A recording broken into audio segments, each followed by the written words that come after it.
One of the more powerful and useful tools built into Microsoft Word is the Spellcheck option.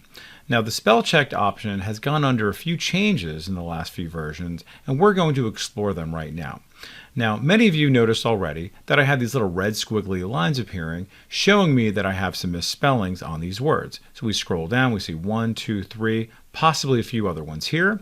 Some of you may even notice that we have a double blue line and even kind of a dotted blue line down there. Well, that's for our grammar. So we're going to go ahead and take a look at all those. Now, one quick way to change the spelling of something is just to move your mouse over it and then just simply click on it. It used to be that you had to right click on it, but I just did a left click and I'm able to change that spelling right now. So I'm going to go ahead and see here, you agree to be bound by these terms. That's great. So it's very easy to do that. Again, before it was a right click, now it's a left click. But if you do right click, notice you will get some options here, and then you get the bonus of seeing some synonyms for that, or the thesaurus, which we're going to talk about in the next lesson. But what if you wanted to run through an entire spell check? Going through these word by word, paragraph by paragraph, and page by page can be a very tedious task. Let's go ahead and now run through our spell check little machine. So how do I do that? So if we go way up on top here to our review tab, you're going to notice in the far upper left is we have this proofing group. And you'll see here is our editor, here's our spelling and grammar, and again later on we're going to check out our thesaurus, and if you're curious you can always get a word count, a paragraph count, as well as a page count.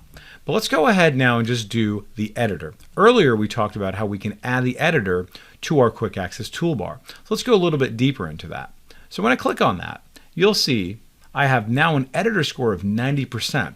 That might sound good, but they're telling me here there are some corrections to be made for spelling as well as grammar. So you know what? If I click on this now on spelling, you're going to see now it's going to take me to this very, very helpful way of doing a spell check. And you can see here it gives me the context of where it is, and you can see here I can even listen to the context if I'd like to, and you can see it's giving me some considerations for do I want guidelines, do I want guidelines with apostrophe S, do I want guidelines with an S and apostrophe, and again giving me some thesaurus options. So I know it's this one, so very simply I'm going to choose that, and it does override that and it makes the change for me. Now automatically it will then go down to the next one. You can see again, you'll see how it's giving me the paragraph, and you can see there it is. Oh, ABB, nice, very easy. They only give me one choice here. I click on that and I'm good to go. All right, now I can continue on here, but I want to show you the other way that I could do this, and then we're going to go under the hood a little bit to see what's going on and how it's even able to identify these. So let's go ahead and close out of this. This time I'm going to run the actual spell check.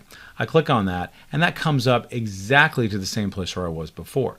Some of you may not want to see any of those editor options for clarity and grammar and all that stuff, so you just want to skip right to it, and that's fantastic. Now, let's go ahead and take a look at what some of our options are here. In addition to giving us suggestions, we can ignore it. So maybe it's going to bring up your company's name or your last name, and those things are not inside of Word's dictionary. You can say, you know what, just ignore. This is how we spell taxes, for example. Maybe you want to add it to the dictionary.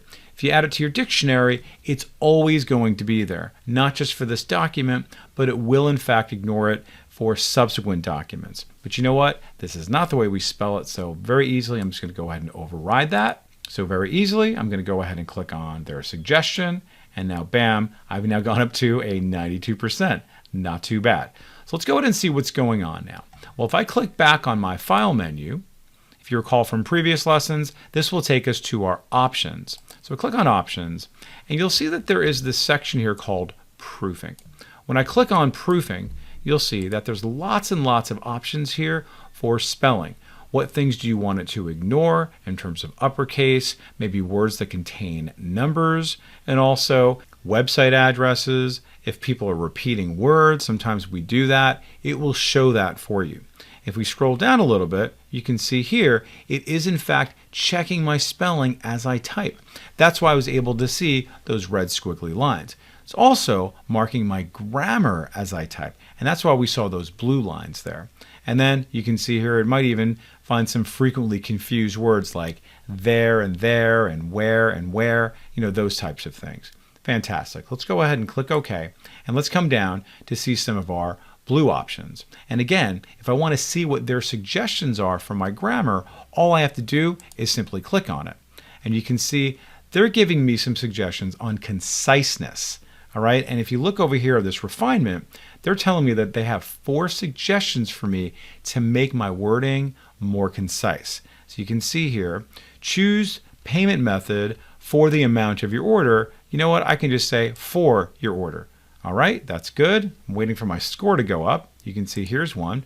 We will notify you by email if your order is canceled or rejected. Now, what they're saying here, instead of giving me a suggestion, they're saying who or what did the action would be more clear. So you can see here, I can say, okay, sir, if your order is more canceled. They want us to be a little bit more precise about it. So you know what? I'm going to ignore their suggestion by clicking on that, and that goes away. And cool, now I'm up to 93%.